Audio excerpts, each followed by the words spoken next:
हल्द्वानी नगर निगम seat के OBC आरक्षित होने के बाद भाजपा में काफी उथल-पुथल देखने को मिल रही है।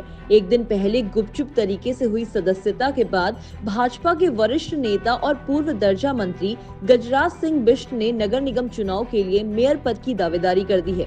गजराज सिंह बिष्ट ने हल्द्वानी स्थित पार्टी कार्यालय में पहुंचकर अपनी दावेदारी पेश की और कहा कि वह पिछले 40 वर्षों से संगठन को मजबूत बनाने में अपनी भागीदारी पेश कर रहे हैं। इस दौरान उन्होंने पार्टी द्वारा दी गई सभी जिम्मेदारियां निभाई हैं। चुनाव लड़ने पर उन्होंने कहा कि पार्टी के विभिन्न पदों पर रहते हुए उन्होंने कई प्रत्याशियों को चुनाव लड़ाया है और अब उन्हें उम्मीद है कि पार्टी उन पर भरोसा जताएगी। दूसरी ओर प्रदेश प्रवक्ता प्रकाश रावत ने कहा कि भारतीय जनता पार्टी ने हर वक्त अपने कार्यकर्ताओं का सम्मान किया है। युवा मोर्चा से आप काम करते वाले, आज किस तरह से नगर निगम सीट जब ओबीसी हुई है, किस तरह की दावेदारी करी है और कितना मजबूत आपकी दावेदारी है?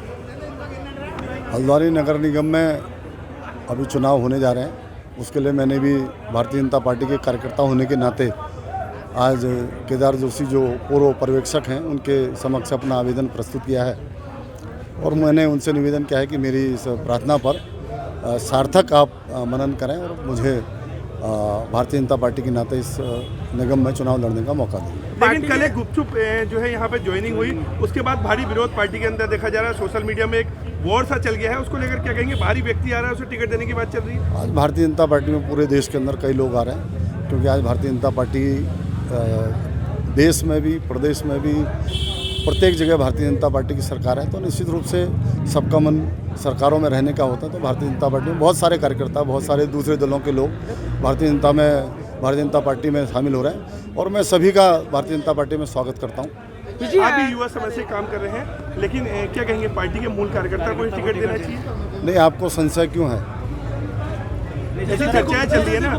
नहीं, आपको संशय क्यों है, मैं तो ये पूछना चाह रहा हूँ। जिस तरह से कार्यकर्ता लगातार सोशल मीडिया में आपके पक्ष ऐसा ना संदेह करना अलग बात है, लेकिन मैं आपसे केवल इतना कहना चाहता हूँ कि मेरे आवेदन के बाद मुझे नहीं लगता कि कार्यकर्ताओं में या पत्रकार बंधुओं में या हल्द्वानी की जनता में किसी प्रकार का कोई संशय होना चाहिए। तो टिकट पक्का मान रहे हैं आप? निश्चित रूप से भारतीय जनता पार्टी का कार्यकर्ता होने के नाते मुझे लगता है कि भारतीय जनता पार्टी के जो शीर्ष नेतृत्व है, चाहे मुख्यमंत्री धामी जी हों, चाहे प्रदेश के अध्यक्ष महेंद्र भट्ट जी हों या हमारे प्रभारी दुष्यंत जी हों, रेखा जी हों, सभी लोग मुझे अच्छी तरह से जानते हैं। सभी ने मेरा काम देखा है, सभी मेरे कार्य की सराहना करते हैं। मैं केवल उत्तराखंड के अंदर नहीं, केवल हल्द्वानी में नहीं, मैं प्रदेश के बाहर भी भारतीय जनता पार्टी के कार्यकर्ता के नाते चुनाव लड़ाने गया हूँ और भारतीय जनता पार्टी के नाते इस प्रदेश के अंदर भी कई मैंने चुनाव लड़ाए हैं और आज निश्चित रूप से मुझे विश्वास है कि भारतीय जनता पार्टी का शीर्ष नेतृत्व मेरे ऊपर विश्वास जताएगा और मुझे ही भारतीय जनता पार्टी का यहाँ से प्रत्याशी बनाया जाएगा। काम क्या करेंगे आप अगर मेयर चुने जाते हैं? अब ये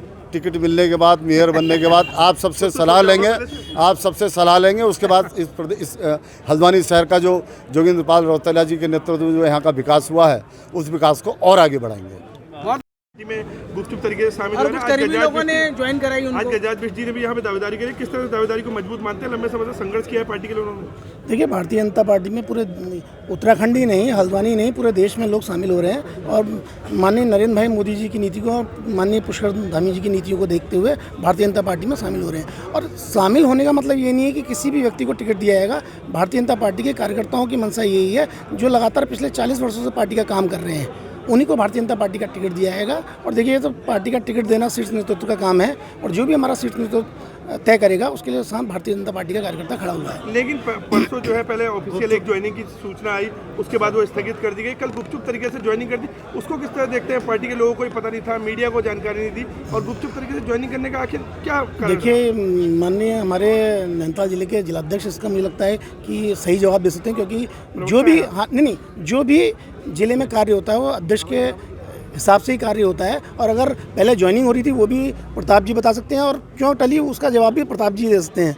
गजराज जी की दावेदारी को कितना मजबूत मानते हैं? देखिए, भारतीय जनता पार्टी में पिछले 40 वर्ष से गजराज जी कार्य कर रहे हैं और ऐसा नहीं, इस उत्तराखंड में नहीं, अन्य प्रदेशों में भी, चाहे वो पश्चिम बंगाल हो, राजस्थान हो, मध्य प्रदेश हो, हिमाचल हो, सभी जगह जाके एक महीने पार्टी के कैंडिडेट को प्रवास करके चुनाव लड़ाया है। और देखिए, मुझे लगता है प्रदेश अध्यक्ष भारतीय जनता पार्टी उत्तराखंड छोड़ के बाकी सभी महत्वपूर्ण पदों में गजराज जी रह चुके हैं। तो मुझे लगता है कि इसमें कोई संशय नहीं होगा और जो भी भारतीय जनता पार्टी का शीर्ष नेतृत्व तय करेगा उसमें हम सब लोग शामिल हैं।